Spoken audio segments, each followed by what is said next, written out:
Hi everyone, this is Scott, your Hoosier Marshal here for another video on a Thursday.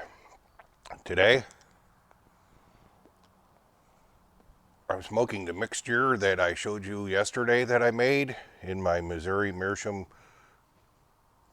Country Gentleman. A little smaller pipe today. Today I wanted to make a video about a topic I saw in the news, so this isn't going to be one of the happy-go-lucky, feel-good pipe smoking videos. So if you don't want to watch it, click away. If you do, well, here we go.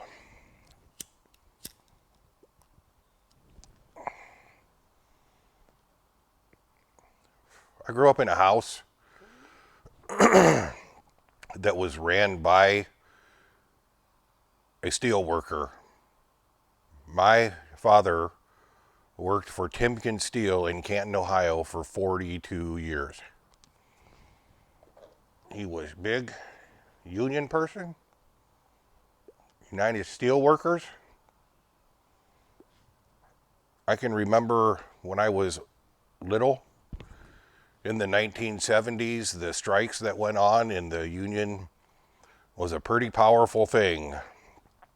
I remember my dad leaving home to go stand on a picket line. But he stayed at the same job his whole life, 42 years, and worked his way through every job pretty much they had there. Until he retired, he was an overhead crane operator, and he loved it because he got to sit in an air-conditioned crane. I also remember whenever I was a small child, the company Timken Steel had a like a 3-day day camp for the children of their employees, and you went to a little daycare center, and you know, they did crafts with you, and you got to eat ice cream. But the big event of the whole thing was you got to take a tour of the steel mill where your dad worked. And I probably did that 3 times while I was a little kid, and I still remember it. I still remember how hot it was, the noises. I'm sure in today's world they don't do anything like that. They don't let little kids in a steel mill, but they took us in there as a group and walked us through everything. And it was the most awesome thing ever to see my dad in there working. But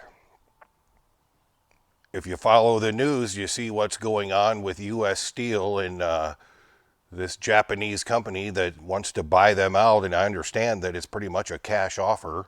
I forget the dollar amount, but I put together a couple video clips that I'll put in here, and I urge you to watch them. Because if this goes through, they're ruining our country even more. This is a major, in my opinion, this is a major national security risk. If you look at how this country was able to produce so much during the world wars, especially World War II, the steel mills were at the heart of it all. And why in the world would we allow a foreign country to buy an asset like that to our country? Falling, right? Even more shocking, news that Nippon Steel is buying U.S. Steel for $14 billion. Now, we know Wall Street loves takeovers, and there's an economic school that actually applauds offshoring industrial businesses because it can often fatten up corporate profits. But to me, it seems not only unpatriotic, but just simply dumb. And it makes me wonder if we learned anything during the pandemic. Remember, we're waiting on the piers for these ships to come in from China to bring us essential things, anything from toilet paper to medicines, by the way, that we created in this country. We're waiting and hoping, and guess what? They were saving it for their own people. And if they had some crumbs and scraps, they sent it to us. Now, I know economic purists, they headed President Trump's steel tariffs, but even some of their own work shows we saw a sharp improvement in production capability. Now, right now, the do-nothing Congress is mostly tight-lipped about this potential deal.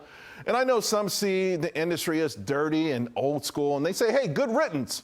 They also hate plastic, and I'm wondering, what the heck? What kind of material will we use? I mean, how can you even carry any water, right? We need something. Now, there's also a segment that associates steel companies with the old robber barons, you know, the fat cats, who they blame for everything except what they did was usher America into the 21st century, propelling us to the most powerful economy the planet has ever seen. And at the same time, they expanded the middle class. Of course, this kind of thinking, along with sending jobs to China and elsewhere, caused manufacturing employment to peak in the late 70s, and it's been in a death spiral ever since. I'm not really big on government interference in things in my life. But I think this is one that the government needs to step up and say, no, we're not going to allow this to happen. A foreign country buys an American asset like that. What's going to happen if war breaks out again and we need the steel? We need to build ships. We need to build airplanes. We need to build tanks. Whatever the hell else the military may need, it's all built with steel. And now we have a foreign country that owns a huge asset that could totally screw us.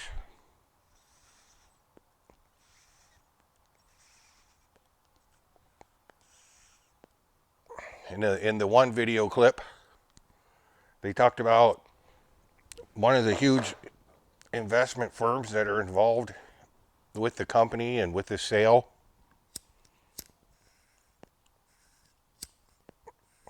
Is BlackRock.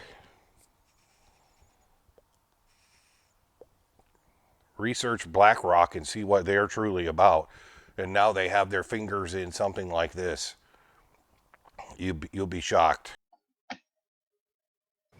U.S. Steel, an icon of American power, will no longer be American. The 122-year-old company is being acquired by the Japanese rival for more than $14 billion. Under Biden, gone are the days of seeing made in America on your products. Get used to more made in China, made anywhere, everywhere, but here. Not made in America. Here now, entrepreneur and Army combat veteran Colin Wayne.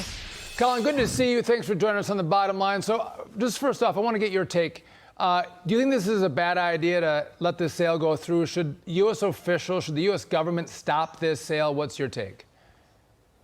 Oh, absolutely. I think that there's a number of concerning issues. One is putting America first. What's at the best interest of America? And that's bringing jobs and stability to Americans. You know, you look at what's taken place with the union. The union president, David McCall, president of the largest union for steel, over 1.2 million members, and he wasn't even notified, which is in violation of their partnership to begin with. So there are drastic concerns and just unknowns. You know, nearly 1,000 or more laid off just in one specific area. So this is extremely concerning, and I do think that it's just a wake-up call. Right before this segment, you talked about the oil. I didn't know you were going to speak to that, but it just goes to show like 1 in 5 barrels could be being forced to be purchased offshore. But we should be building in America, just like President Trump was trying to do. Made in America week. I was there in the proclamation when he signed that and tried to enforce 25% still tariffs for domestic or importing. And so the total opposite is taking place, and it is very concerning. And if you look at what the Biden Green Crusade has done to the U.S. automakers, they've sucked up all the money that came out of that Green New Deal, the Inflation Reduction Act, but the mandate that not only we drive electric vehicles, but these automakers make these things.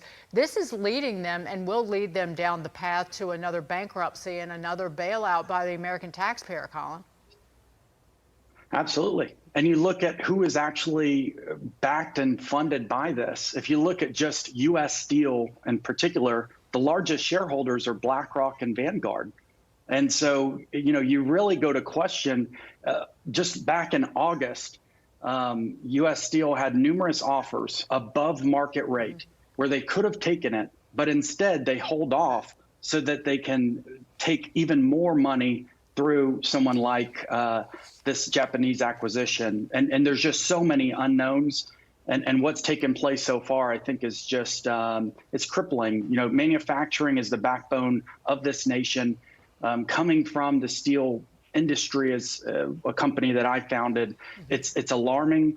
You know, we saw over the past 3 years since Biden took office a 400+% increase in mild cold rolled temper pass steel, which has never in the history of America taken place. So it's more alarming of unknowns, and then also job security in general, because it's a ripple effect.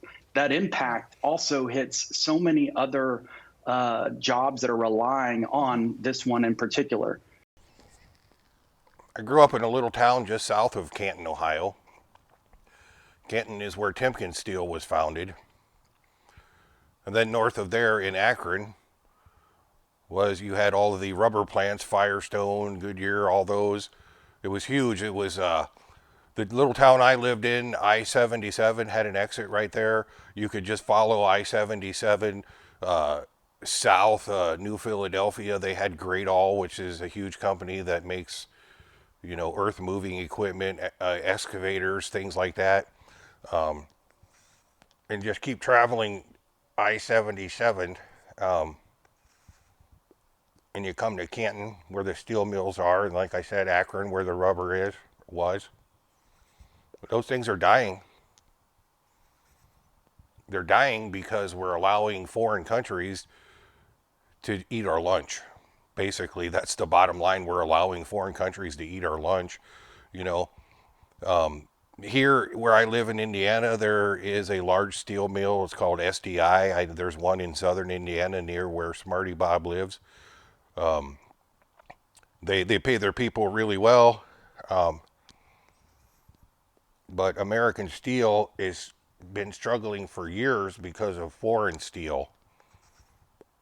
And the best thing that happened to the American steel industry recently was when Trump became president and he started enforcing huge tariffs on imported steel, because that just boosted the American steel production. And every steel worker in this country was happy as can be. They loved President Trump. Can you blame them? You just really don't find jobs like my father had his whole life that paid him well, was able to provide for his family. My mother didn't even work. She had little odd jobs here and there to keep herself busy, but she didn't even work. She was pretty much a stay-at-home mother, because where my dad worked made that possible. But over the years, they've taken more and more benefits from these steel workers. My father was fortunate. He'd been there so long, every time they renegotiated their employment or their union contract, he had so much seniority that he got to keep his benefits. And up until when he retired, he took his benefits with him and had a really good retirement.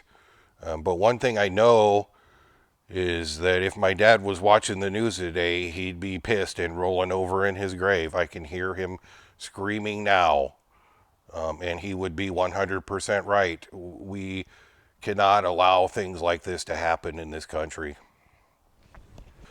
I know there's some of you on here that, I think it was Dave from St. David's Pipe, talked about his father was a steel worker. Yeah, it was, because I remember commenting on his video. I think he made a video sometime where he talked about the shift work that his father worked, because my dad worked 1 week of day shift, 1 week of second shift, and then 1 week of third shift, and it just constantly rotated. And I don't know how he ever did that. I don't know how his body ever knew when he was supposed to be awake and when he was supposed to be asleep. But that's the way they did it. But if you look all over this country, Pennsylvania, Ohio, it's the Rust Belt. It's sad that that's what it turned into, because it was such a booming industry, and we let foreign steel destroy the American steel industry. It's barely hanging on, and now our government wants to let a deal like this happen with huge implications all the way around. Because a company, I forget the name of the Japanese company that is buying it, they're going to come in they're going to hack the employee benefits. They're probably going to hack their pay, and they just don't care. So, what a horrible thing to have happen. It hasn't happened yet, but it's looking likely. I really have my doubts if President Biden will step up and do the right thing and make this not happen in the interest of national security. But here's another thing that I felt like I needed to make a video about because it needs to be talked about. People need to know. People need to see what's happening. Because if we bury our heads in the sand and act like everything is awesome, we're screwing ourselves. Pay attention, people. All right, that's enough of that. After I'm done with this video, I'm going to film my Freedom Friday video today because this is my weekend off with Mrs. Marshall, and I don't want to be making YouTube videos rather than spending time with her. So until my next video, make sure you take the time to tell those you love what they mean to you, because you never know when it might be too late. Appreciate each and every one of you. Thanks.